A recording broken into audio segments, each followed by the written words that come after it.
जय हिंद साथियों। तो चलिए आज के इस वीडियो में हम लोग बात करने वाले हैं साथी एसएससी जीडी का सारे सिलेक्टेड और इंपॉर्टेंट क्वेश्चन जो इस बार आपके एग्जाम में आने का चांसेस बहुत ही ज़्यादा बनता है।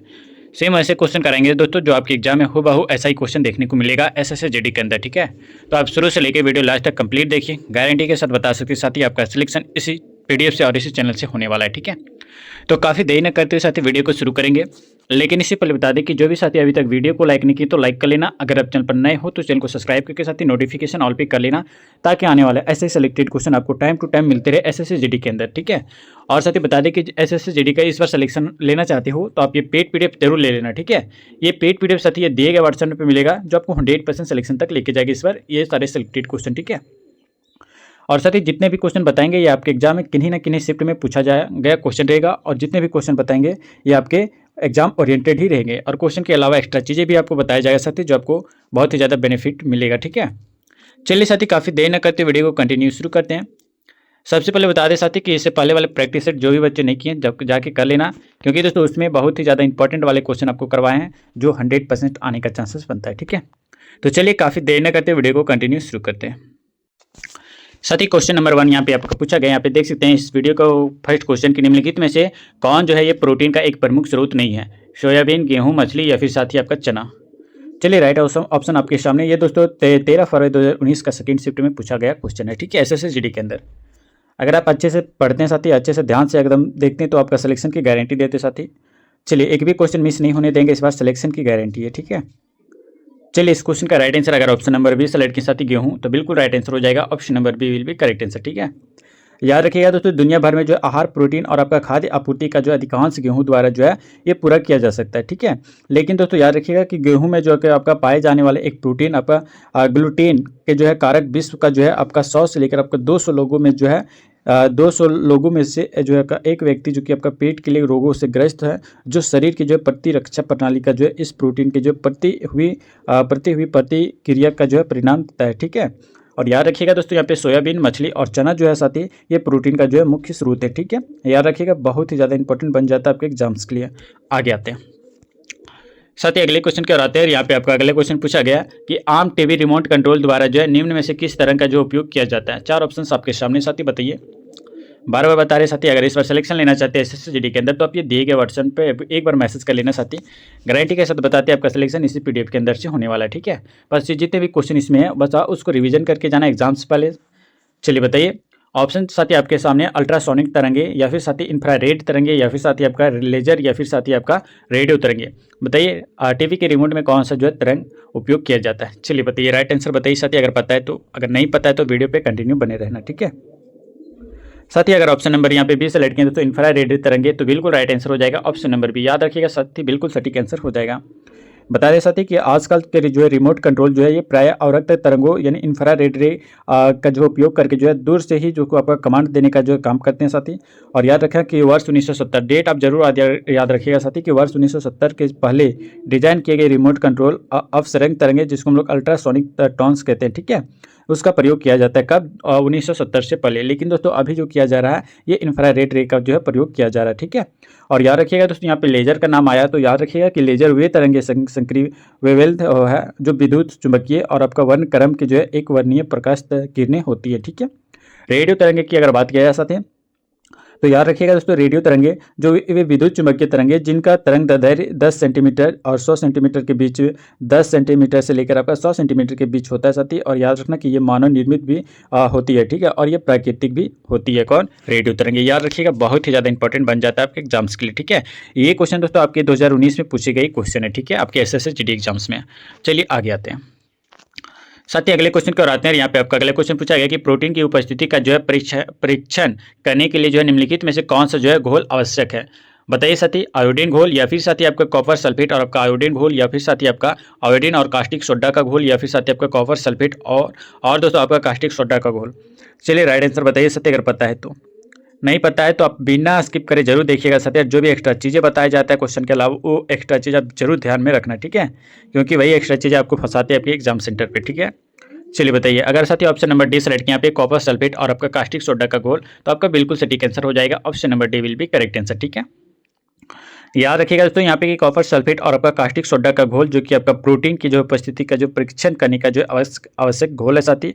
और याद रखिएगा दोस्तों ये आपका आयोडीन का घोल, कॉपर सल्फेट और आयोडीन का घोल ये सभी जो है गलत है, ठीक है, याद रखिएगा। आगे आते हैं साथ ही अगले क्वेश्चन की ओर आते हैं। यहाँ पे आपका अगले क्वेश्चन पूछा गया कि एलिमेंट्री कैनल आहार मार्ग जिसको हम लोग कहते हैं, ठीक है, इसके अंगों द्वारा जो स्रावित आपका कौन सा रस जो है ये वसा के पाचन में महत्वपूर्ण भूमिका निभाता है। चलिए साथी बताइए राइट आंसर क्या हो जाएगा इस क्वेश्चन का। ऑप्शन साथी आपके सामने लार, हाइड्रोक्लोरिक अम्ल या फिर साथी आपका हाइड्रोक्लोरिक अम्ल, बलगम या फिर साथी आपका पीत रस जिसको हम लोग अग्नाशीय रस कहते हैं। और याद रखिएगा दोस्तों यहाँ पे अग्नाशीय रस या फिर लार। बताइए साथी राइट आंसर क्या हो जाएगा इस क्वेश्चन का। चीज़ें इंपॉर्टेंट बन जाता है साथी अगर आप सिलेक्शन के लिए चिंतित हैं तो, ठीक है। सिलेक्शन की गारंटी देते हैं साथी अगर आप एक एक क्वेश्चन बारीकी से देखते हैं और बारीकी से अगर आप आंसर देते हैं तो, ठीक है। जो भी बच्चे पहली बार देख रहे हैं तो वीडियो को लाइक कर लेना साथी, और अगर नए हो चैनल पर नए हो तो चैनल को सब्सक्राइब करके नोटिफिकेशन ऑल पे कर लेना, क्योंकि इस बार सिलेक्शन की गारंटी देते साथी एसएससी जीडी में जो भी बच्चे सिलेक्शन लेना चाहते हो बस ये दिए गए व्हाट्सएप नंबर पर मैसेज करके ये पेड पीडीएफ रिवीजन करके जाना साथी। गारंटी के साथ बताते हैं एक भी क्वेश्चन मिस नहीं होने देंगे, ठीक है। चलिए साथी बताइए राइट आंसर क्या हो जाएगा इस क्वेश्चन का। अगर ऑप्शन नंबर यहाँ पे सी सेलेक्ट किया दोस्तों, पी यहाँ पे ऑप्शन नंबर सी सेलेक्ट किया साथी, यहाँ पे पीत रस, अग्नाशीय रस, तो बिल्कुल राइट आंसर हो जाएगा ऑप्शन नंबर सी। बता दें साथी यहाँ पे कि आहार नाल जो कि आपका मुख गुहा, ग्रसनी या फिर आपका जिसको हम लोग क्या बोल सकते हैं दोस्तों ग्रशिका, अमाशय और छोटी आंत, बड़ी आंत मलाशय और आपका मालद्वार से जो है बनी होती है साथी। और याद रखना सहायक पाचन ग्रंथियों में जो है लार ग्रंथि, यकृत, पित्ताशय और आपका अग्नाशय है, ठीक है। और याद रखिएगा दोस्तों कि अन्य सभी आपका विकल्प जो है ये गलत दिया गया, ठीक है। आगे आते हैं साथी अगले क्वेश्चन की ओर आते हैं। यहाँ पे आपका अगले क्वेश्चन अच्छे से बताना साथी, बताना है कि निम्न में से जो है किस जलीय जीव में जो है गलफड़े गिल्स नहीं होती हैं। चलिए चार ऑप्शन साथी आपके सामने है। ऑक्टोपस या फिर साथी आपका क्लाउनशिप या फिर साथी आपका स्क्विड या फिर साथी आपका व्हेल, ठीक है। चलिए बताइए राइट आंसर क्या हो जाएगा। क्विक रिवीजन साथी अगर करके जाते हैं तो गारंटी के साथ बताते हैं आप अच्छे से सिलेक्शन ले सकते हो, ठीक है। स्मार्ट तरीके से पढ़ने से साथी आपका सिलेक्शन होगा ना कि। चलिए बताइए अगर ऑप्शन नंबर डी सेलेक्ट किया दोस्तों व्हेल, तो बिल्कुल राइट आंसर हो जाएगा option number D will be correct answer. बता दें साथी कि व्हेल जो है ये समुद्र में रहने वाला एक स्तनधारी प्राणी है साथी, जो सभी स्तनधारियों की तरह जो है सांस केवल जो है वायु में ले सकते हैं। और हवेलियों की जो है सिरों पर जो है सांस लेने का जो एक छिद्र है जो पानी की सतह पर जो है समय समय पर आकर जो है सांस लेता है, ठीक है। और याद रखिएगा दोस्तों कि अन्य सभी जीवों की तरह जो है सांस लेने के लिए जो है ग्लिस्ट होती है, ठीक है। एक एक चीज़ आपके लिए तैयार है साथी, बस जितने भी क्वेश्चन बताते हैं बस उसको फुल रिविजन करके जाना साथी। आगे आते हैं साथी अगले क्वेश्चन की ओर आते हैं। यहाँ पे आपका अगले क्वेश्चन पूछा गया कि मांसपेशियों में जो है ऐंठन का कारण क्या होता है। चलिए बताइए रक्त परिसंचरण में वृद्धि या फिर साथी आपका अशांत मांसपेशियों द्वारा जो है वातक्षेपी रूप से श्वसन या फिर साथी आपका लैक्टिक एसिड का संचयन या फिर साथी आपका पसीने के दौरान कमी, पानी की जो है कमी, ठीक है। चलिए बताइए राइट आंसर क्या हो जाएगा साथी, बताइए इस क्वेश्चन का सही आंसर क्या हो जाएगा। बस साथी अभी तक वीडियो को लाइक नहीं किया तो लाइक कर लेना, अगर चैनल पर नए हो तो चैनल को फॉलो कर लेना अगर इस बार एसएससी जीडी में सिलेक्शन लेना चाहते हो तो, ठीक है। चलिए बताइए साथी राइट आंसर क्या हो जाएगा। साथी अगर ऑप्शन नंबर यहाँ पे सी सेलेक्ट किया दोस्तों लैक्टिक एसिड का जो है संचयन, तो बिल्कुल राइट आंसर हो जाएगा option number C will be correct answer, ठीक है। साथी बता दिया जाए यहाँ पे कि लैक्टिक एसिड का जो है एक कार्बोक्सिलिक अम्ल है जिसका अनुसूत्र जो होता है साथी याद रखिएगा अनुसूत्र जो आपका C3 होता है, ठीक है। कितना तो C3H6 और O आपका 3 होता है, ठीक है। ये क्या हो जाता है तो याद रखिएगा ये कार्बोक्सिलिक अम्ल का जो है ये आणविक सूत्र होता है, ठीक है।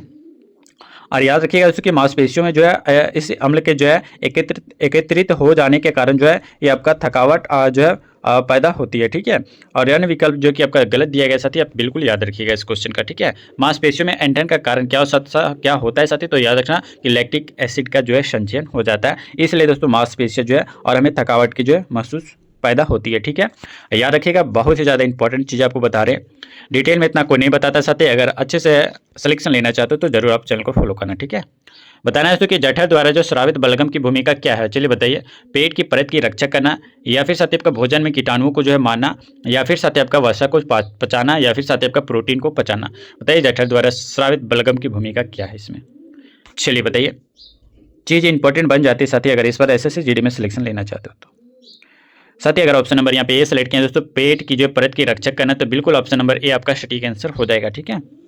बता दिया जाए दोस्तों यहाँ पे कि यहाँ पे बता दिया जाए दोस्तों यहाँ पे कि बलगम जो कि आपका शरीर का जो है नम सतहों जैसे आपका फेफड़ों, साइनस, मुंह, पेट और आपका आंतों की जो है रेखाएं बनाता है साथी। और यहाँ पर दोस्तों याद रखना कि यहाँ तक कि आंखें की बलगम की जो है पतली परत के साथ जो है लेपती भी है, ठीक है।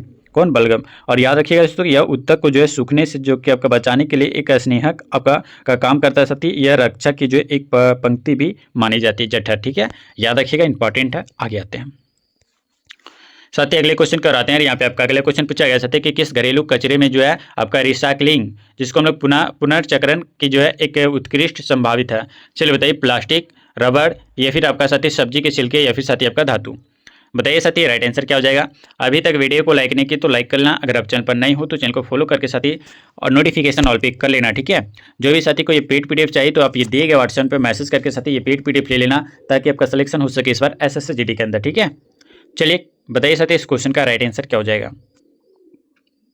अगर ऑप्शन नंबर यहाँ पे सी सेलेक्ट किया दोस्तों, सब्जी के छिलके, तो बिल्कुल राइट आंसर हो जाएगा। Option number C will be correct answer. बता दें दोस्तों यहाँ पे कि रिसाइकलिंग आपका का जो है पुनर्चक्रण हम लोग जिसको कहते हैं, इसका अर्थ जो कि होता है साथी कि कचरे को जो है नए रूप में जो सामग्री में जो बदलना। ठीक है, और याद रखिएगा दोस्तों यहाँ पे कि मृत पौधों जैसे आपका फल, पत्तों, सब्जियां के छिलके और गोबर आदि जो है इसको कंपोजिट के जो है माध्यम से आपका पुनर्नवीनीकरण किया जाता है। ठीक है, ये आपका क्या होता है साथी, रिसाइकलिंग का जो है उत्कृष्ट होता है। ठीक है, आगे आते हैं साथ ही अगले क्वेश्चन की ओर आते हैं। यहाँ पे आपका अगला क्वेश्चन पूछा गया था कि निम्नलिखित में से जो किस उत्पाद को जो भारत में पहला भौगोलिक संकेत जिसको हम लोग जीआई प्राप्त हुआ है, जीआई किसको प्राप्त हुआ है साथी बताइए। यहाँ पे 4 ऑप्शन साथी आपके सामने है, जोहा चावल को, या फिर साथी आपका दार्जिलिंग चाय को, या फिर साथी आपका मिजो मिर्च को, या फिर साथी आपका रतमाली सेब को। चलिए राइट आंसर साथी बताइए क्या हो जाएगा इस क्वेश्चन का सही आंसर। ये क्वेश्चन दोस्तों 2019 में आपका एसएससी जीडी के अंदर पूछी गई क्वेश्चन है। ठीक है, आपके एग्जाम में भी आने का चांसेस बहुत ही ज़्यादा बनता है साथी, तो आप वीडियो पे कंटिन्यू जरूर बनना और एक एक क्वेश्चन का आंसर देने का प्रयास करना साथी, अगर आप अच्छे से पढ़ना चाहते हो तो। ठीक है, चलिए बताइए साथी, अगर ऑप्शन नंबर यहाँ पे 20 से लड़कियां दोस्तों दार्जिलिंग चाय, तो बिल्कुल राइट आंसर हो जाएगा ऑप्शन नंबर बी। याद रखिएगा दोस्तों यहाँ पे कि जितने भी आपका भौगोलिक संकेतक जीआई टैग जो है इसका इस्तेमाल जो है ये ऐसे उत्पादों के लिए जो है किया जाता है साथी जिनका जो है एक विशिष्ट भौगोलिक मूल क्षेत्र होता है। और याद रखिएगा दोस्तों कि यह जो है कि आपका इस क्षेत्र का जो है इस तरह का जो है संशोधन उत्पादन का जो है गुणवत्ता और आपका विशिष्टता का जो अवशासन देता है। ठीक है, और याद रखिएगा दोस्तों वर्ष 2004 डेट आप जरूर याद रखिएगा दोस्तों, या फिर वर्ष कि 2004 में जो है दार्जिलिंग चाय जिसको जीआई, ठीक है क्या, जिसको जीआई टैग प्राप्त करने वाला जो पहला भारतीय उत्पादक है साथी। और भौगोलिक संकेतक का जो पंजीकरण जिसको हम लोग रजिस्ट्रेशन करता है ये 10 वर्षों के लिए मान्य होता है। ठीक है, कितने दोस्तों 10 वर्षों के लिए। आप जरूर याद रखना, इतने सारी चीज़ें आपको बता रहे हैं, ये आपके एग्जाम ओरिएंटेड होते हैं। ठीक है, आगे आते हैं साथ ही अगले क्वेश्चन की ओर आते हैं। यहाँ पे आपका अगले क्वेश्चन पूछा गया कि म्यूटेशन उत्परिवर्तन का शब्द का अर्थ क्या होता है। चलिए बताइए, अनुवांशिक गलती, या फिर साथ ही आपका अनुवांशिक सुधार, या फिर साथ ही आपका अनुवांशिक स्थानांतरण, या फिर साथ ही आपका अनुवांशिक रेखा। चलिए राइट आंसर बताइए साथी क्या हो जाएगा इस क्वेश्चन का सही आंसर। चीज़ें इंपॉर्टेंट बन जाती है साथी अगर आप इस बार सिलेक्शन के लिए चिंतित हैं तो। ठीक है, चलिए बताइए राइट आंसर क्या हो जाएगा। 110 का राइट आंसर देने का प्रयास करेंगे साथी। अगर आप अच्छे से एसएससी जीडी में का तैयारी कर रहे हो तो आप ये आंसर जरूर दे सकते हो। ठीक है, अगर ऑप्शन नंबर ए सेलेक्ट किया दोस्तों यहाँ पे अनुवांशिक गलती, तो बिल्कुल राइट आंसर हो जाएगा ऑप्शन नंबर ए। ठीक है, बता दें साथी यहाँ पे कि जब किसी जीन की जो डीएनए में जो कोई अस्थायी परिवर्तन होता है तो उसे जो है उत्परिवर्तन जिसको हम लोग म्यूटेशन कहते हैं। ठीक है, और याद रखिएगा तो यह जो कि आपका कोशिकाओं के जो विभाजन के समय जो अनुवांशिक गलती या फिर आपका किसी दोष के कारण पैदा हो सकता है, या फिर आपका पराबैंगनी विकिरण की जो है वजह से, या फिर आपका रासायनिक तत्व की, या फिर आपका वायरस से भी आपका हो सकता है। ठीक है, याद रखिएगा। आगे आते हैं साथ ही अगले क्वेश्चन की ओर आते हैं। अगला क्वेश्चन का आंसर आप देने का प्रयास जरूर करेंगे मेरे से पहले। ठीक है, चलिए पूछा गया दोस्तों कि डैश का जो व्यापक रूप से जो कि आपका ईंधन के रूप में जो है प्रयोग किया जाता है, और वह दबे हुए आपका कॉम्प्रेस्ड प्राकृतिक गैस का प्रमुख घटक क्या होता है। ब्यूटेन, प्रोपेन, मीथेन, या फिर साथ ही आपका ऑक्टेन।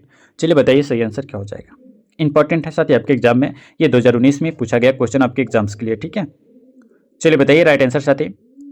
अगर ऑप्शन नंबर यहाँ पे सी सेलेक्ट किया दोस्तों यहाँ पे मीथेन, तो बिल्कुल राइट आंसर हो जाएगा ऑप्शन नंबर सी। याद रखिएगा दोस्तों बहुत ही इंपॉर्टेंट चीज़ है। और साथ ही यहाँ पे बता दिया जाए साथी कि अगर बता दिया जाए कि मीथेन का जो है मीथेन जो है ये एक रंगहीन और आपका गंधहीन गैस होता है साथी, और यह गैस यह जो है जल में अभिलय होता है, जिसमें जल में मिलता नहीं साथी, और यह जो है वायु से जो है हल्की होती है, और यह ग्रीन हाउस प्रभाव पैदा करती है। कौन? Methane gas. ठीक है, इसका आप आणविक सूत्र आप जरूर बताइएगा साथी कमेंट बॉक्स में। ठीक है, अगर नहीं पता है तो हम अगले नेक्स्ट वीडियो में आपको बताएंगे इसका आणविक सूत्र क्या होता है मीथेन का। ठीक है, और दोस्तों याद रखिएगा कि यह संपीड़ित प्राकृतिक गैस जिसको हम लोग सीएनजी कहते हैं। ठीक है, क्या कहते हैं साथी, याद रखिएगा यह एक प्रकार का संपीड़ित प्राकृतिक गैस है जो आपका मुख्यतः ईंधन के रूप में प्रयोग की जाती है। ठीक है, और याद रखिएगा दोस्तों कि द्रवित पेट्रोलियम गैस की अगर बात किया जाए साथी, द्रवित आपका पेट्रोलियम गैस जिसको हम लोग एलपीजी कहते हैं, ठीक है, एलपीजी कहते हैं साथी। और इसको जो है हम लोग रसोई घर के रूप में जो है अधिक जाना जाता है, और जिसमें आपका मुख्यतः जो प्रोपेन और आपका ब्यूटेन गैस होती है, ठीक है। जो हम लोग यूज़ करते हैं दोस्तों पेट्रोलियम गैस जिसको हम लोग एलपीजी गैस यूज़ करते हैं, उसमें आपका जो है मुख्यतः जो आपका प्रोपेन और आपका ब्यूटेन गैस से भरी होती सिलेंडर होती है, ठीक है। आगे आते हैं साथ ही अगले क्वेश्चन की ओर आते हैं। यहाँ पे आपका अगले क्वेश्चन पूछा गया कि इनमें से आपका पूछा गया कि इनमें से हवा की नमी को जो है किससे मापा जाता है, हाइड्रोमीटर, थर्मोमीटर, माइक्रोमीटर या फिर साथी आपका हाइग्रोमीटर। चलिए साथी बताइए राइट आंसर क्या हो जाएगा। चीज़ें इंपॉर्टेंट बन जाती साथी, बताइए राइट आंसर क्या हो जाएगा। जब तक अभी तक वीडियो को लाइक नहीं किया साथी तो वीडियो को लाइक कर लेना। अगर वीडियो अच्छा लग रहा है तो वीडियो को लाइक करके चैनल को फॉलो कर लेना, ठीक है। अगर आप सिलेक्शन के लिए चिंतित है इस बार एसएससी जीडी के अंदर तो ठीक है। चलिए बताइए साथी राइट आंसर क्या हो जाएगा। अगर ऑप्शन नंबर यहाँ पे डी सेलेक्ट किया दोस्तों यहाँ पे हाइग्रोमीटर, तो बिल्कुल राइट आंसर हो जाएगा। Option number D will be correct answer, ठीक है। बता दें साथी यहाँ पे कि अगर हाइग्रोमीटर की बात किया जा सकती है तो हाइग्रोमीटर जो है ये वायु की आर्द्रता की मापन किया जाता है हाइग्रोमीटर से। हाइड्रोमीटर की बात किया जा सकती है तो हाइड्रोमीटर का उपयोग जो है ये द्रव का जो है घनत्व यानी डेंसिटी मापने के लिए जो है उपयोग में लाया जाता है। एक दोस्तों आता है आपका थर्मामीटर, तो थर्मामीटर का आप याद रखिएगा कि ताप और आपका प्रवणता को जो है मापने के लिए प्रयोग में किया जाता है। एक दोस्तों माइक्रोमीटर होता है, याद रखिएगा माइक्रोमीटर के जो है आपका सूक्ष्म कण को जो है सूक्ष्म कणों का जो है और आपका विस्तार मापने में जो है माइक्रोमीटर का जो प्रयोग किया जाता है, ठीक है। दोस्तों डिटेल में आपको बताएंगे, आपका सिलेक्शन जरूर होगा अगर आप अच्छे से वीडियो को देखेंगे और बिना स्किप करके देखेंगे तो आपका सिलेक्शन जरूर होगा दोस्तों इस बार एसएससी जीडी के अंदर, ठीक है। बस जितने भी चीज़ें आपको बताते हैं बस अच्छे से रिवीजन करके जाना। और जो भी साथी को ये सारे सिलेक्टेड क्वेश्चन का पीडीएफ चाहिए तो आप ये दिए गए व्हाट्सएप पर जरूर मैसेज करना। मैसेज करते साथ ये पेड पीडीएफ आपको दिया जाएगा जो आपको 100% इस बार जो है एसएससी जीडी के अंदर आपको सिलेक्शन दिलाएगी, ठीक है। चलिए साथी अगले क्वेश्चन की ओर आते हैं। साथ ही अगले क्वेश्चन की ओर आते हैं। यहाँ पे आपका अगले क्वेश्चन पूछा गया किस IUCN दस्तावेज में जो है वनस्पतियों और आपका जीवों की जो है लुप्त प्राय प्रजातियों की जो है सूची दी जाती है। चलिए बताइए लाल सूची, हरी सूची, लाल काली सूची या फिर साथ ही आपका नीली सूची। चलिए राइट आंसर बताइए क्या हो जाएगा सही आंसर इस क्वेश्चन का। ये दोस्तों 14 फरवरी 2019 का जो पहला शिफ्ट में आपका पूछा गया क्वेश्चन है एसएससी जीडी के अंदर, ठीक है। चलिए राइट आंसर बताइए। अगर साथी ऑप्शन नंबर ए सेलेक्ट किया दोस्तों लाल सूची तो बिल्कुल राइट आंसर हो जाएगा। Option number A will be correct answer, ठीक है। इंपॉर्टेंट है साथी, याद रखिएगा। और साथी यहाँ पे बता दिया जाए कि जितने भी क्वेश्चन बताते हैं ये आपके एग्जाम ओरिएंटेड होता है साथी। और बता दें यहाँ पे IUCN, ठीक है। IUCN का मतलब आप जानिएगा साथी। IUCN द्वारा जो आपका संकटाग्रस्त जातियों की जो रेड डाटा सूची या फिर आपका लाल सूची को जो है जारी किया जाता है साथी। और ये दोस्तों याद रखिएगा वर्ष जो है 1963 में जो है आपका गठित आपका विश्व भर में जो है पौधों और आपका जो है पशुओं की जो है जातियों की जो है संरक्षण की जो है आपका स्थिति की जो है सबसे आपका व्यापक तालिका भी है, ठीक है। कौन सा IUCN द्वारा, ठीक है। इंपॉर्टेंट याद रखिएगा। और यहाँ पे तो किसका जारी किया जाता है दोस्तों, रेड डाटा सूची को जारी किया जाता है जिसको हम लोग लाल सूची भी कहते हैं, ठीक है। आगे आते हैं। साथ ही अगले क्वेश्चन की ओर आते हैं। यहाँ पे साथ ही आपका अगले क्वेश्चन पूछा गया कि मलेरिया और आपका काला जार किससे होता है। चलिए बताइए जीवाणु यानी बैक्टीरिया से या फिर साथ ही आपका विषाणु यानी वायरस से या फिर दोस्तों आपका परजीवागन या फिर आपका प्रोटोजोआ से या फिर साथ ही आपका कवक से। चलिए बताइए राइट आंसर क्या हो जाएगा। चीज़ें इंपॉर्टेंट है साथी, बताइए राइट आंसर क्या हो जाएगा। अगर आप ऑप्शन नंबर यहाँ पे सी सेलेक्ट करें दोस्तों परजीवगन यानी प्रोटोजोआ से तो बिल्कुल ऑप्शन नंबर सी आपका सटीक आंसर हो जाएगा, ठीक है। साथ ही बता दें मलेरिया के बारे में अगर बात आया साथी तो याद रखिएगा मलेरिया इसका कारण जो होता है दोस्तों ये प्लाज्मोडियम नामक जो आपका प्रोटोजोआ है जिसका वाहक आपका मादा एनोफिजिल और आपका दोस्तों क्या बोल सकते हैं मच्छर होता है। ये आपका प्रोटोजोआ मानव शरीर में जो आपका लीवर और आपका प्लीहा को जो है संक्रमित आपका कर देता है साथी। जो आपका इस रोग में जो है आपका लाल रुधिर कोशिकाएं तेजी से आपका नष्ट होने लगती है, ठीक है। अगर बात किया जाए साथ ही यहाँ पे कालाजार के बारे में तो याद रखिएगा दोस्तों कि कालाजार यह धीरे धीरे जो है विकसित होने वाला एक देशी आपका रोग होता है जो आपका एक कोशिक परजीवी से होता है, ठीक है। याद रखिएगा दोस्तों भारत में आपका कालाजार फैलाने वाली जो एकमात्र रोगवाहक मक्खी है जो प्लेबोटामस और आपका दोस्तों अर्जेटाइस जैसे आपका ब्लू मक्खी जिसको हम लोग सेंट फ्लाई भी कहते हैं, ठीक है। याद रखिएगा बहुत ही ज़्यादा इंपॉर्टेंट चीज़ आपको बता रहे साथी। इतना डिटेल में दोस्तों हर कोई नहीं बताएगा, अगर डिटेल में हर कोई बताता साथी तो उसके के साथ आप जाके ये कीजिए, ठीक है। चलिए आगे आते हैं साथी। और इस वीडियो का लास्ट क्वेश्चन होगा जो कि आपको कमेंट बॉक्स में इसका आंसर बताना है, ठीक है। इसका आंसर भी हम बताएंगे साथी आपको, इसलिए आपको घबराने की बात नहीं है, ठीक है। एक एक चीज़ आपके लिए तैयार है साथी। बस जितने भी क्वेश्चन बताते हैं उसका फुल रिवीजन करके जाना है अपने एग्जाम सेंटर में, गारंटी के साथ बताते साथ आपका सिलेक्शन जरूर होगा, ठीक है। साथ ही इस क्वेश्चन का राइट आंसर बताइए। पूछा गया कि डैश आसपास में जो है, आसपास से आपका ध्वनि एकत्रित करता है कौन? श्रवण तंत्रिका, या फिर साथ ही आपका कर्णावर्त जिसको हम लोग कोचलिया कहते हैं साथी, या फिर साथ ही आपका कान का पर्दा, या फिर साथ ही आपका कर्णपाली जिसको हम लोग पिन्ना कहते हैं। ठीक है, बताइए कौन जो है ये आसपास की ध्वनि को एकत्रित यानी एक जगह करती है। चलिए बताइए। अगर ऑप्शन नंबर 20 सेलेक्ट किए तो कर्णावर्त जिसको हम लोग कोचलिया कहते हैं, बिल्कुल राइट आंसर आप सटीक किए हैं अगर ऑप्शन नंबर भी किए हो तो। ठीक है, बता दे साथ ही यहाँ पे कर्णपाली जिसको हम लोग उसको पिन्ना भी कहते हैं। ठीक है, ये हमारे कान की जो एक बाहरी संरचना होती है साथ ही, जिसे हम देख या फिर आपका पकड़ सकते हैं। ठीक है, इंपॉर्टेंट है दोस्तों। वीडियो कैसा लगा आप हमें कमेंट में बताना। जितने भी सारे वीडियो को देखें, वीडियो को जरूर फॉलो करना और लाइक करना साथी, क्योंकि दोस्तों इस चैनल पर आपको एसएससी जीडी से रिलेटेड एक एक क्वेश्चन आपके लिए बारीकी से तैयार किया जाता है साथी, ताकि आपका सिलेक्शन अच्छे तरीके से हो इस बार एसएससी जीडी में। ठीक है, तो जो भी साथी को ये सारे पीडीएफ चाहिए, जितने भी क्वेश्चन बताएं इसका फुल पीडीएफ चाहिए, जो कि दोस्तों आपको 100% जीके का 100% सिलेक्शन वाले क्वेश्चन जो आपको ये पीडीएफ दिए गए व्हाट्सएप में मिलेगा, जो आपको 100% तक सिलेक्शन की ओर लेके जाएगी। ठीक है, तो चलिए दोस्तों मिलते हैं फिर किन्हीं नेक्स्ट वीडियो में, नेक्स्ट प्रैक्टिस सेट के साथ, नेक्स्ट सिलेक्शन वाले क्वेश्चन के साथ, नेक्स्ट इंपॉर्टेंट क्वेश्चन के साथ। तब तक के लिए साथी जय हिंद, वंदे मातरम।